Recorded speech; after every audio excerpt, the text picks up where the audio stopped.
Hello everyone, welcome back with Sumit here. After completing the web application introduction vulnerability stacks, now we are here in the web application threads. In this video, we'll cover OWASP top 5 attacks and after in the next video the remaining 5 attacks. So as you know, there are top 10 attacks categorized by the OWASP for the web applications, right? So let's explain these OWASP top 10 attacks one by one.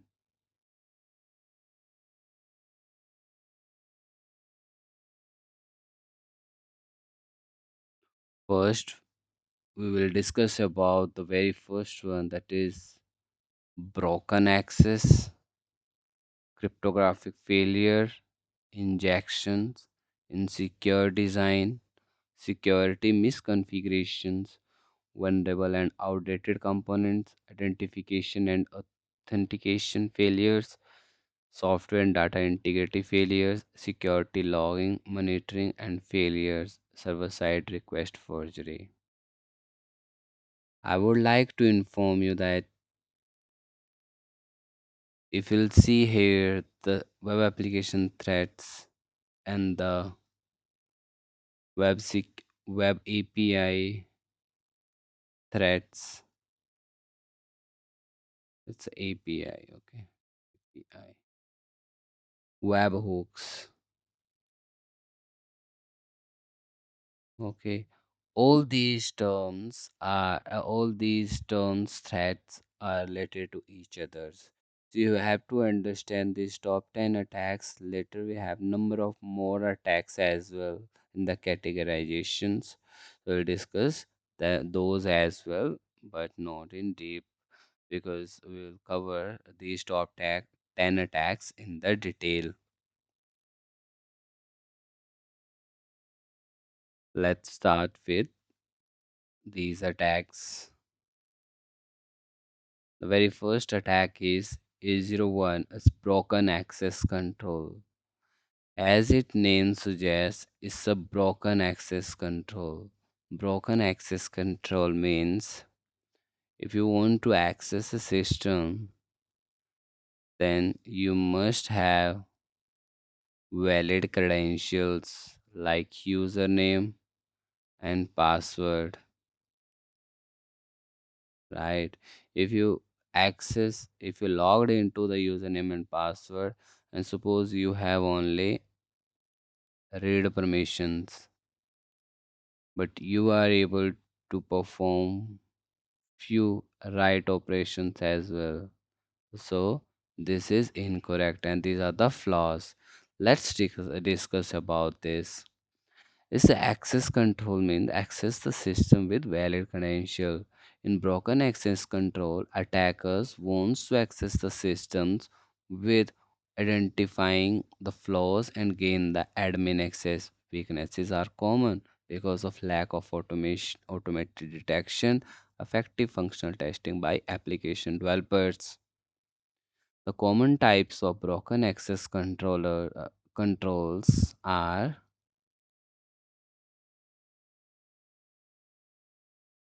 vertical privilege escalations. Vertical means regular user gain admin level access. Right? If the role is user, role is like as a admin. Horizontal privilege escalation. It means accessing another user's data. Like if one invoice is for you and you are able to check the invoices for other users as well. Insecure direct object reference, accessing internal IDs by guessing IDs. Suppose you are able to down you are allowed to download the files by modifying files like 1232.234.pdf. There is another file and you are able to download. You guess that name only, right? Force browsing, accessing hidden pages without authorization, navigating to like slash admins, then like you're not authorized to check that, but you are able to access. Missing functional level control, like the backend does not check the permission for actions, sending post to delete. Okay, so suppose there is a server as a database server, and the DB, someone requested this server to delete a username SUMM.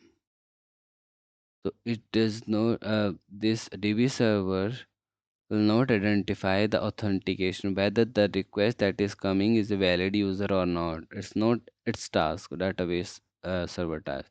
If it gets that request, it will delete this username. Okay, this is a missing functional level controls. If it is missing, it's a breach or flaws. Let's take about more about its preventions. When I will talk about the preventions, like the deny access by default, exception made to public resources, build a centralized authentication authorization mechanism, log accessing control failure, alerting admins, rate limit API and controller access to minimize impact of successful exploitations. Okay, let's take about let's talk about the next one, cryptographic failure and sensitive data exposure. What is the sensitive data for customers, like their assets? Assets, it might be documents about the product release, uh, their passwords, tokens, credit card numbers, credit card numbers of customers as well, like the banking websites or new API, UPI based websites, Paytm, PhonePe. They hold the credit card information, right? So it must be secure. This occurs when the sensitive data is not properly protected. Either is data in transit, moving, either it is at rest or during processing. So this is a sensitive data exposure. Let's take the common scenarios of cryptographic failures.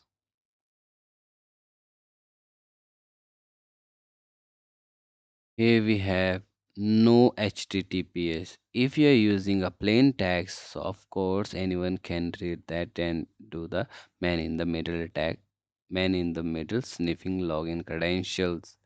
Weak encryption algorithm. If you are using MD5 and SHA-1, so these are the weak hard-coded secrets, API, password embedded in the source code, reverse engineering mobile apps, unencrypted storage. Your storage must be encrypted.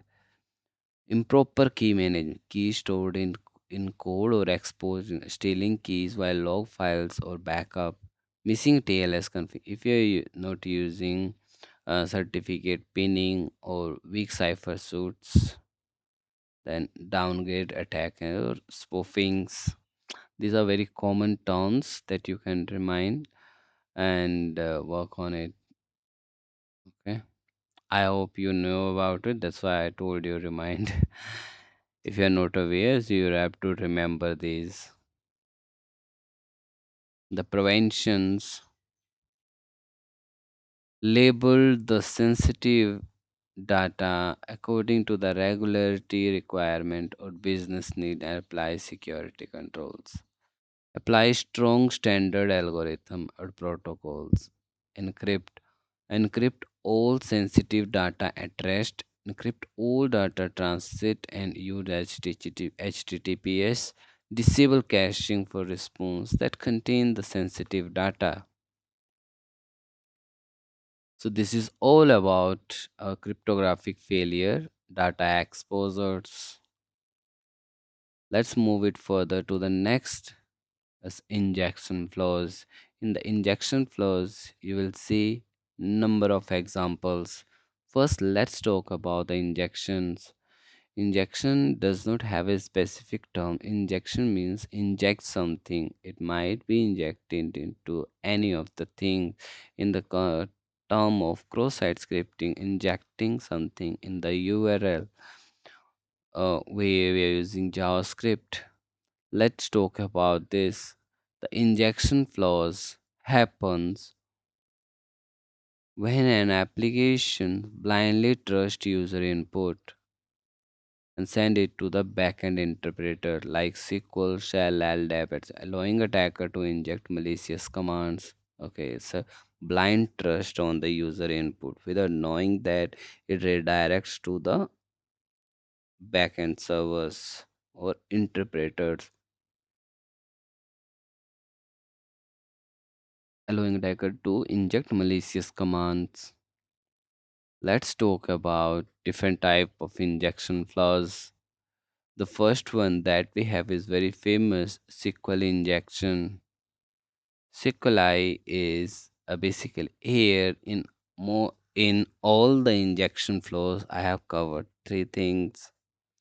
What is the target, goal and normal queries? Target would be database. When there is an injection related to the database, that means it's a SQL injection. The goal is to extract, modify, or delete data. Normal queries like username this, password is equal to 123. Or if attacker inputs would be like 1 equal to 1, injected query would be this and password is this empty. Login without knowing the password because 1 equal to 1 is always true. This is the trick to inject to hack uh, the through the SQL injections to find the flaws. So it can fetch any of the information so that next we have a second term here, command injections. In the command injection also, if you got a question like the command injection, you must know the target would be operating system. The goal is execute system level commands like ping with this, but attacker input will be this who am I. Final execution would be ping this who am I. Execute who am I and reveal the server's user. Next we have LDAP injections. In LDAP injections we have target is LDAP directory, goal bypass the authentication or queries manipulation. Normal filter like UID Sumit, password is this. The attacker input would be UID this and this matches all user bypass login. UID equal to star, then it matches all the user bypass login. This is the flaws. Bypass authentication and queries manipulation. Let's talk more about the other types.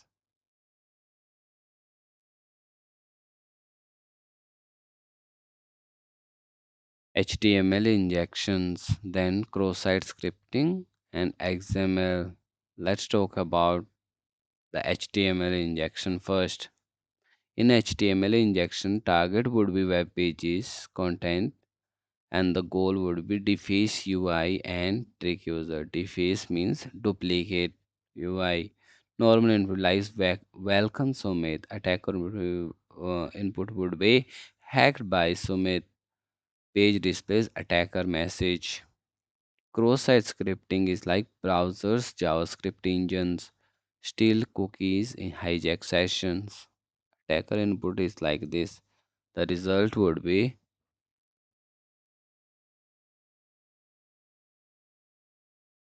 sends victim cookies to attacker. Next is XML or XE, external entity. Target is XML parser, goal read local files and platform perform SSRF. Payload would be like this. The result would be server reads and returns content of etc passwords like file etc password, right? This is XML. We'll discuss more about this XML in the upcoming session. Let's talk about the prevention of these injection attacks. The preferred option is to use a safe API, use positive or whitelist server side input validation, escape special characters using the specific escape syntax for these interpreters, use limit and other SQL controls without the query to prevent mass disclosure of records in case of SQLi. These are the few preventions.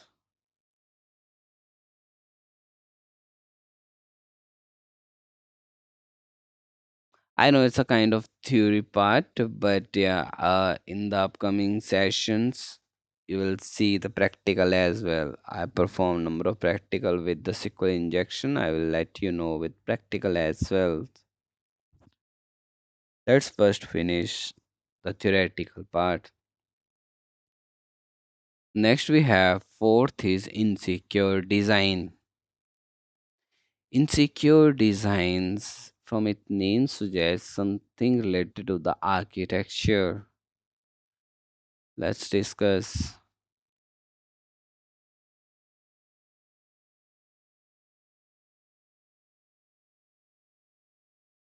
Insecure design refer to the flaws in architecture, logic, and workflow of an application that make it vulnerable. Even if the code is technically secure, it's not just bad coding, but it's a bad planning. App was designed without security in mind. It's an insecure design. Key characteristics of insecure designs.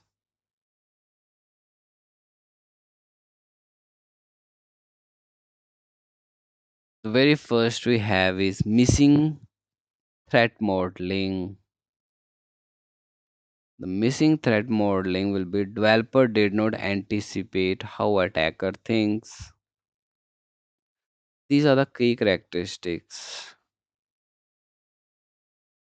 Of course, developer don't have that knowledge about the TTPs, how attacker thinks. So they have to check with their security team. No security control because and that is lack of authentication, authorization, validation.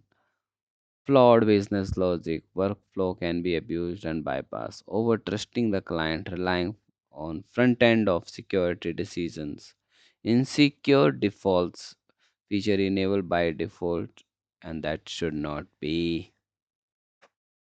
Let's talk more about the preventions. Okay, the scenarios first, and then we'll talk about the preventions. Scenarios with be like the password reset without verification. Without verification means there is no OTP or token, no rate limiting on logins. Like it allows the brute force attack. Privilege escalation via role change. Front end let user change role user to admin, and it's not right. Unprotected admin panel, of course. Business logic abuse. E-commerce sites let you apply unlimited discounts code. Attacker loops through codes to get free items. Prevention would be disables the risky features unless explicitly needed. Layered security control across components. Enforce a rule server side, not just the front end. Insecure, sorry, include security architecture in design decisions. If you are planning for architecture for a application for a specific new design, you must have to review and decide with the architects. Then only you have to make that website live. Let me remove this painting here. So let's talk about our fifth, and then we'll wrap up this session. Security misconfigurations. Security misconfigurations, as its name suggests, might be human error, unpatched systems, outdated softwares, unnecessary feature enables, and default configurations. Security misconfiguration happen when systems,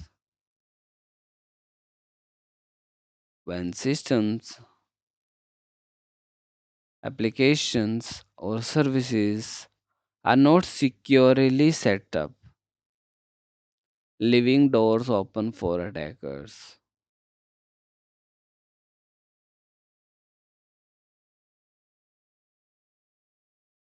Okay, and it's not a coding bug, it's a set of flaw. Let me tell you about the type of security misconfiguration I already explained you.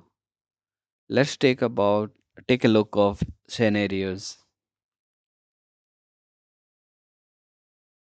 Scenarios would be like directory listing enabled, visiting this http example.com uploads shows all files, attacker downloads sensitive documents, verbose error message, SQL error reveals table name, query structure, help attackers craft SQL injection payload, default credentials, admin panel slash admin, accept admin attackers login without brute force, unpatched softwares running Apache with non RC vulnerability, attacker use public exploit to gain shell, missing security headers, no content security policies, vulnerable to access, no frame options, vulnerable to click checking. Then cloud misconfigurations. AWS has three buckets set to public read write. Attacker upload malwares or steal data. Let's still talk about the preventions. Automated and repeatable hardening process. Review and update security configuration of all system components. Update default username and password ports. Apply updates to OS, web servers, libraries. Use security headers. Audit IAM roles, bucket policies, key exposures. So this is a kind of theoretical things that you can review and revise twice or thrice, and then it will help you to understand and explain someone else what are those. I knew it's a kind of difficult things to remember, but at from the starting, if you are new to these type of attacks, just understand these lines only. Okay, understand this for the first in the first read, and then later try with scenarios. Once you are good with the scenarios and the definitions, then you can think about the preventions. In my suggestion, first read this and this. It will help you to understand and explain and answer anyone if someone asks something about it, like one, two, three. That's why I set it up like what's the attack, what's the scenario, what's the prevention. These three things are enough in the starting. Later, for every attack, there is a kind of book available. If you want to deep dive in specific attack, you can go through those books as well.